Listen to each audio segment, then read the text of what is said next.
Hello my dear children, welcome back to the Acknowledge series by Amit Publishing House. I am Vandana and we are doing book 7. This is your SST book and the name of your book is Time Travelers Unraveling History's Mysteries. So children, we are back again with chapter number 7 of Geography and the name of this chapter is Life in Deserts. So let's start with the chapter. Here you can see deserts are known for their extreme temperature. Desert अपने extreme temperature के लिए जाना जाता है. Compare and contrast these two types of desert. अब यहाँ पे आपके सामने दो deserts की picture है. One is a cold desert and one is a hot desert. आपको compare करना है दोनों को. You may include the temperature, climate and biodiversity here. So इन सारे points को आपको note down करना है और दोनों को compare करना है. Deserts actually mean dry. Desert का मतलब क्या होता है? Dry. In a desert, fresh water is not readily available. Desert में fresh water जो है available नहीं होता जल्दी. Which is why dry conditions prevail here. जिसकी वजह से यहाँ पर dry conditions पैदा हो जाते हैं. All places on earth that receive rainfall less than 10 centimeter per annum are termed as desert. So वो सारी जगह जहाँ पे 10 centimeter per annum से भी कम बारिश होती है उसे डेजर्ट घोषित किया गया है. The hot temperature deserts are mostly in the tropical belt and the cold deserts are in the temperate belts. So जो tropical belts है वहाँ पे ज़्यादातर hot deserts होते हैं, जो temperate belts हैं वहाँ पे ज़्यादातर cold deserts होते हैं. और in the high altitudes, some of the deserts in the world are the Sahara, the Kalahari, the Arabian, the Thar, the Ladakh, the Patagonia, etc. तो यहाँ पे कुछ deserts के name दिए गए हैं. In this chapter, we will learn about the Sahara and the Ladakh. So हम यहाँ पे Sahara जो एक hot desert है उसके बारे में पढ़ेंगे और Ladakh जो एक cold desert है उसके बारे में पढ़ेंगे. Life in a hot desert. Sahara desert is the first. The Sahara is the third largest desert in the world. ये third largest desert है world में after Antarctica and Arctic. Antarctica और Arctic के बाद. Which are cold desert. ये दोनों cold deserts हैं. It is the world's largest hot desert. ये सबसे बड़ा hot desert है. World का largest hot desert है. Since Antarctica is uninhabited by people except the presence of scientists, Sahara stands for the largest inhabited desert on earth. So Antarctica जो है वो uninhabited है. यहाँ पे लोग नहीं रहते हैं, सिर्फ यहाँ पे थोड़े बहुत साइंटिस्ट रहते हैं. लेकिन जो सहारा डेजर्ट है वहाँ पे सबसे ज्यादा लोग रहते हैं. Located in the northern Africa, this vast desert covers an area of 9.2 million square kilometers. So ये जो एरिया है, ये जो डेजर्ट है ये नॉर्थ अफ्रीका में है और इसका जो एरिया है वो 9.2 मिलियन किलोमीटर्स जितना बड़ा है.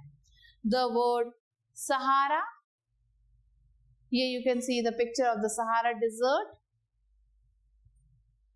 The word Sahara is taken from the Arabic word means desert. So ये एक अरेबिक वर्ड है सहारा जिसका मतलब होता है desert. The Sahara divides Africa into the Arab rains to its north and sub-Saharan Africa to its south. So ये जो Sahara desert है वो अफ्रीका और को डिवाइड करता है अरब रेंज में नॉर्थ में और सब सहारन अफ्रीकन में साउथ में. This larger desert has hundreds of miles of surface and underground water. ये जो desert है इसमें hundreds of miles तक surface या फिर underground water है. River Nile and Lake Chad are larger water bodies found here.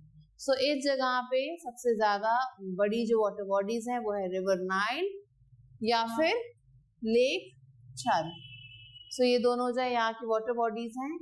Smaller water bodies in oases can be found nearly everywhere.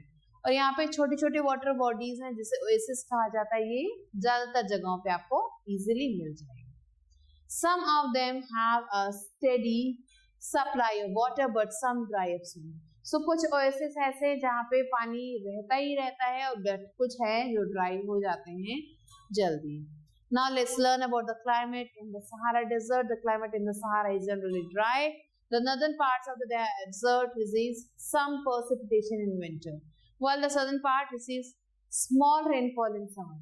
So ये जो है एरिया बहुत ज़्यादा ड्राई होता है. यहाँ का जो नॉर्दर्न पार्ट है यहाँ पे कुछ बारिश होती है विंटर में, लेकिन जो साउदर्न पार्ट है वहाँ पे कुछ बारिश होती है समर में. In the Sahara, the summers are very hot. The winters are quite cold in the subtropical north, but milder in the tropical south. So यहाँ पे समर जब बहुत ज़्यादा गर्म है, लेकिन जो विंटर है वो सब ट्रॉपिकल नॉर्थ में काफ़ी ज़्यादा ठंडे हैं, लेकिन जब हम ट्रॉपिकल साउथ की बात करते हैं तो यहाँ पे हल्के ठंडे हैं. Diurnal as well as seasonal temperatures vary widely, especially in the north. The western coastal regions have a relatively cooler climate due to the influence of the cool Canaries current flowing along the coast. So, जो western coastal region है वो ज़्यादातर ठंडा है, वहाँ का जो climate है बहुत ज़्यादा ठंडा है, because of the influence of the cold Canaries current. Now let's learn about the vegetation and wildlife. The vegetation of the Sahara consists mainly of the scattered patches of grasses and shrubs. So ये जो vegetation है सहारा का उसमें जो है ज़्यादातर scattered patches हैं grass के और shrubs के. Trees like date palm and acacia are found in the margins of. यहाँ पे कुछ trees हैं जो date palm के और acacia के और ये find किए जाते हैं margins पे of highlands and the oasis. The wildlife include hares, desert foxes, hedgehogs, hyenas, gazelles, and several types of snake, lizard, insects and rats. So ये सारे wildlife यहाँ पे पाया जाता है. The discovery of the rock art depicting savanna animals such as giraffe has given rise to the belief that the Sahara was earlier a grassland and has since turned into a desert. So यहाँ पे एक painting बहुत ज़्यादा famous है जो savanna animals की थी जैसे कि जिराफ, और उससे ऐसा बिलीव किया जाता है कि पहले ये ग्रासलैंड था जो धीरे धीरे डेजर्ट में कन्वर्ट हो गया. The oldest mummy in the world was found in Sahara desert. जो सबसे पुरानी मम्मी है वो सहारा डेजर्ट में ही मिली थी, dating from before the founding of the Egyptian states. So Egyptian states के फाइंड आउट होने से पहले ये इसकी डेट है. The next is life of people. यहाँ के लोग कैसे रहते हैं. The Sahara desert has one of the lowest population with barely 2.5 million people. So यहाँ पे 2.5 मिलियन लोगों के आसपास लोग यहाँ रहते हैं. Most of the people live in a nomadic life. ज्यादातर लोग यहाँ पे नोमैडिक लाइफ रहते हैं. while some live close to lake and river. और लेकिन जो कुछ ज्यादा हैं, कुछ लोग हैं वो लेक्स के पास और रिवर के पास रहते हैं. Some of the people cultivate crops on the irrigated land of in the oasis. कुछ लोग जो हैं वो cultivated वो crops को cultivate करते हैं और irrigated lands जो oasis है वहाँ पे वो अपने crops को cultivate करते हैं, irrigate करते हैं land वहाँ से. While others are cattle herders and take care of flocks and goats. लेकिन जो बाकी लोग हैं वो cattle herders हैं, वो cattle का ध्यान रखते हैं और flocks of goat, sheep and camels का ध्यान रखते हैं. Nomadic herds like the Bedouinis and Tuaregs live in tents so that they can move easily and soon as the grassland is consumed by the cattle in one day. जो यहाँ पे nomadic herd है जो move on करता रहता है, उनके name दिए गए हैं, वो हैं Bedouins and Tuaregs. वो यहाँ पे रहते हैं टेंट में ताकि वो इजिली एक जगह से दूसरी जगह जा सके. As soon as the grass is consumed by the cattle in one region. जैसे ही वहां से cattle ने grass को खा लिया. These animals provide meat, milk and hide to the people.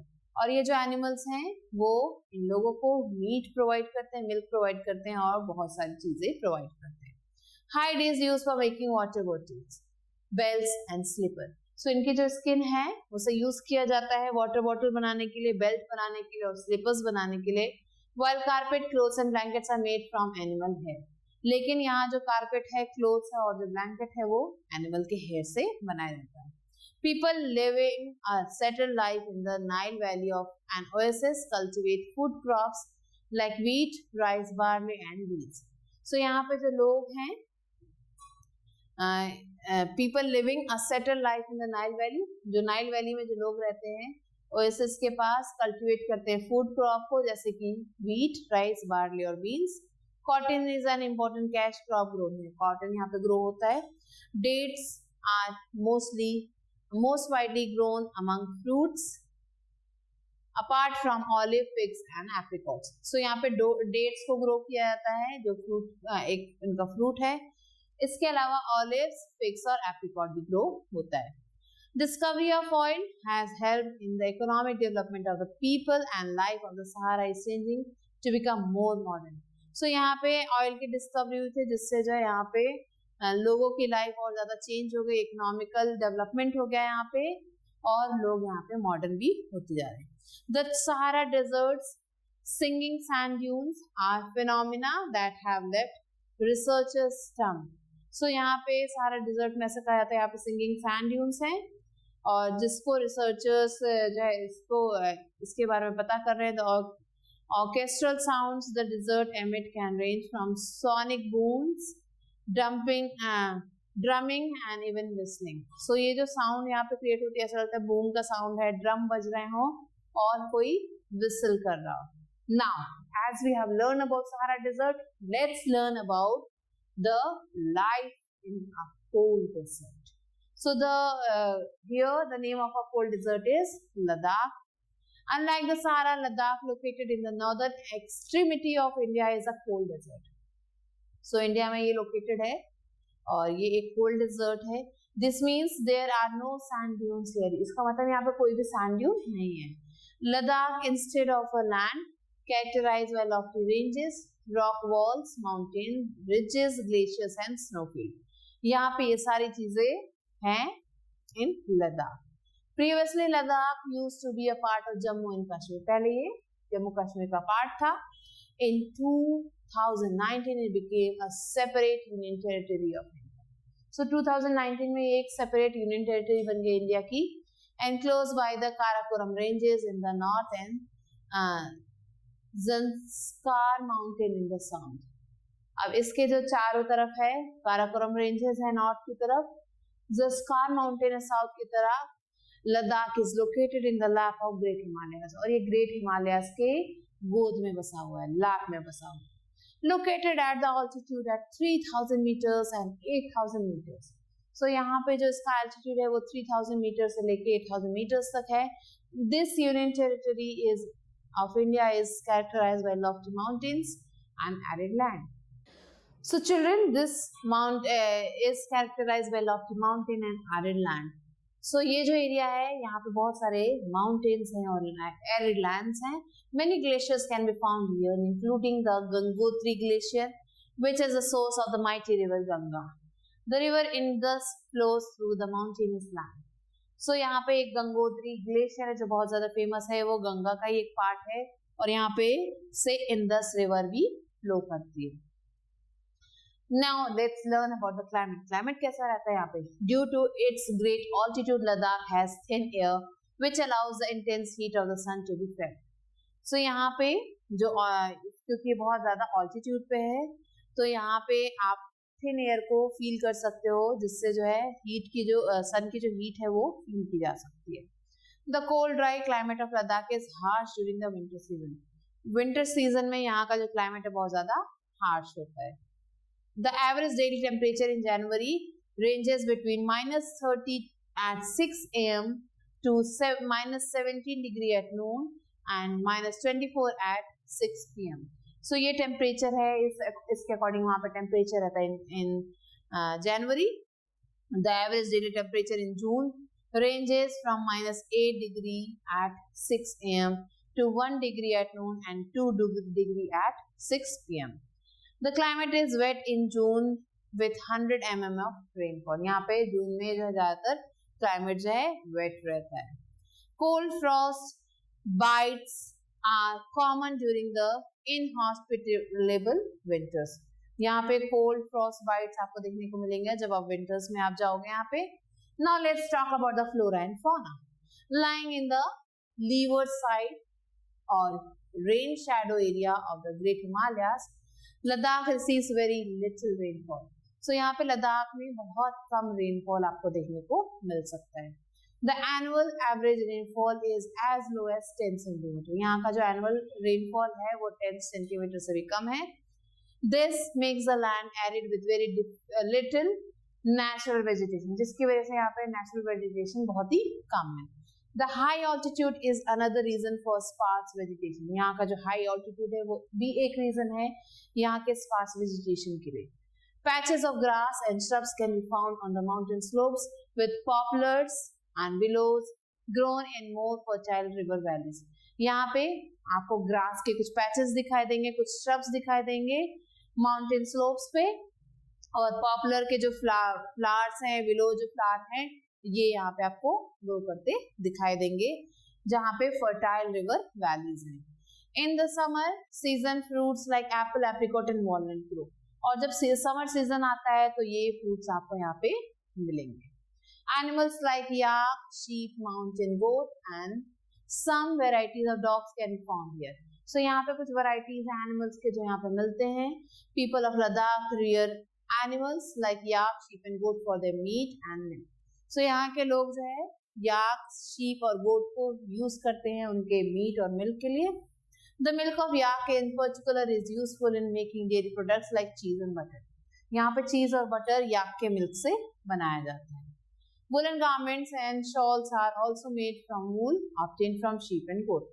So sheep और गोट के वूल से ही यहाँ पे वुलन गारमेंट्स बनाए जाते हैं। The Tibetan antelope is a rare animal species that is a native of the land. So यहाँ पे जो टिबेटियन एंटीलोप है यहाँ का एक नेटिव स्पीशीज है जो बहुत ज्यादा रेयर है यहाँ पे। This animal is in great demand for its wool which is very lightweight yet warm. So ये जो एनिमल है ये बहुत ज्यादा डिमांड में है क्योंकि इसका जो वूल होता है बहुत ज्यादा लाइट वेट होता है लेकिन बहुत ज्यादा गर्म होता है। डिमांड फॉर इट्स वूल और शातूश has ensured that these animals are hunted mercilessly. इनकी डिमांड, इनके वूल की डिमांड इतनी ज्यादा है कि इनके ये जो एनिमल्स है इनको बहुत ही mercilessly इनको हंटिंग हो जाती है इनकी। As a result, the Tibetan antelope और चिरू is today an endangered species. तो आज की डेट में ये जो टिबेटियन एंटीलोप है ये एक endangered species में है। Ladakh is also home of birds like robin, snow cock, hoop, ravens, red stars and other migratory birds.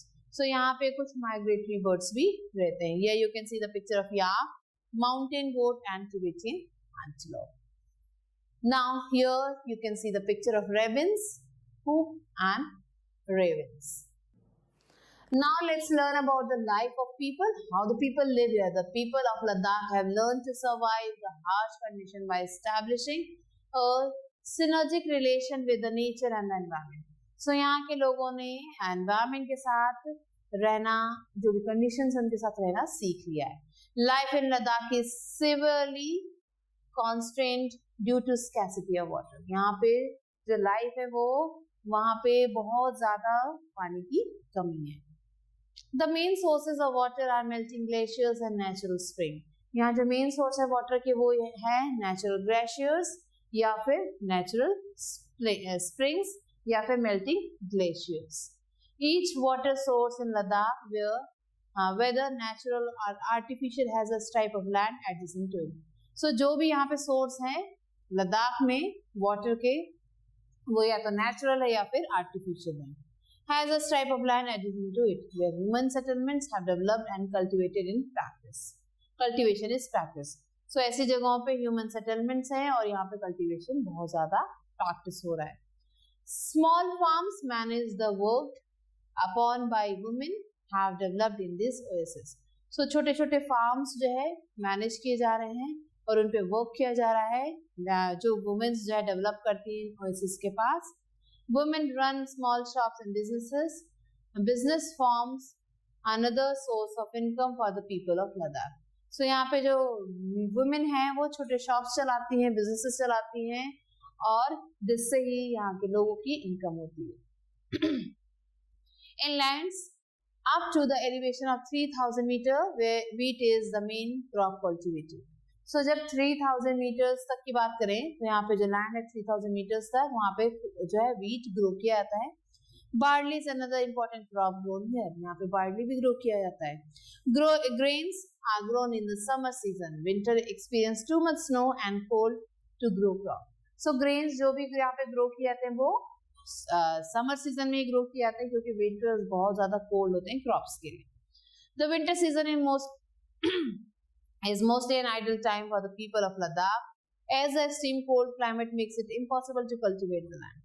So यहाँ पे विंटर सीजन में लोगों के लिए बहुत ज़्यादा मुश्किल होती है क्रॉप्स को ग्रो करना. So ज़्यादातर ये सीजन इनके लिए आइडल सीजन होता है. Buddhist monasteries also called gompas are quite common in Ladakh. So यहाँ पे लद्दाख में बुद्धिस्ट मोनास्ट्रीज आपको मिलेंगी. Some well-known Buddhist monasteries include Hemis, Tikse, She and Lamayuri. So यहाँ पे कुछ मोनास्ट्रीज के नेम दिए गए हैं. Ladakh is open to tourists from far and near. So यहाँ पे टूरिस्ट आ सकते हैं चाहे वो पास के हों दूर के हों. Tourism is one of the most important economic activity of the land. So यहाँ पे tourism से ही ज़्यादातर पैसा आता है. Foreign and Indian tourists visit Ladakh to enjoy the scenic beauty and rich culture. So यहाँ पे जो foreign के जो टूरिस्ट है और जो इंडिया के जो टूरिस्ट है वो यहाँ पे आते हैं यहाँ की ब्यूटी को देखने के लिए, इसके यहाँ के कल्चर को एंजॉय करने के लिए. Many come to Ladakh to go on mountain treks or to visit the Buddhist monasteries. So ज़्यादातर जो है लद्दाख आते हैं माउंटेन ट्रैक पे जाने के लिए या फिर बुद्धिस्ट मोनास्ट्रीज को विजिट करने के लिए. The Department of Tourism of Ladakh also organizes and sponsors an annual 7-day Ladakh festival to promote tourism. जो डिपार्टमेंट ऑफ टूरिज्म है लद्दाख का वो भी ऑर्गेनाइज करता है और स्पॉन्सर करता है 7-day एनुअल लद्दाख फेस्टिवल, जिससे जो है टूरिज्म इस समय प्रमोट होता है. यहाँ पे टूरिस्ट ज्यादातर अमाउंट में आते हैं. यहाँ पे life of people is undergoing changes due to modernisation. अब क्योंकि मॉडर्नाइजेशन बढ़ चुका है तो इसकी वजह से यहाँ के जो लोग हैं उनकी लाइफ में भी चेंजेस आ रहे हैं. But the people of Ladakh have their own and have over the centuries learned to live the balance of harmony with nature. But यहाँ के जो लोग हैं इन्होंने नेचर के साथ हार्मनी और बैलेंस को कैसे मेंटेन करना चाहिए वो उन्होंने सीख लिया है.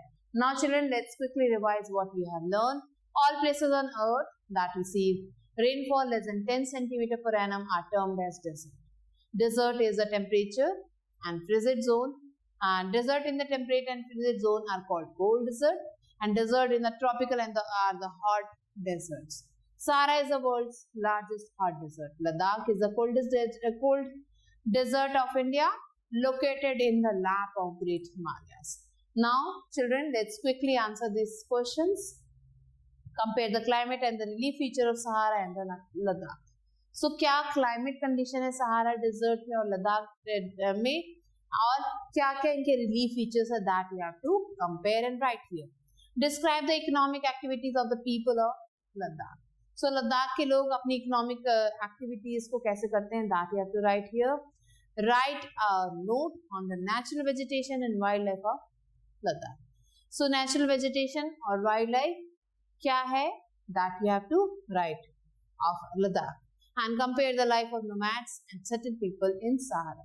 So settled people कैसे रहते हैं, nomads कैसे रहते हैं in the Sahara desert that you have to mention. So children, with this we have completed the chapter. I hope that you have understood it. And if you have any queries, you can ask me in the comments. I'll be waiting for you with a new video. Till then, stay later.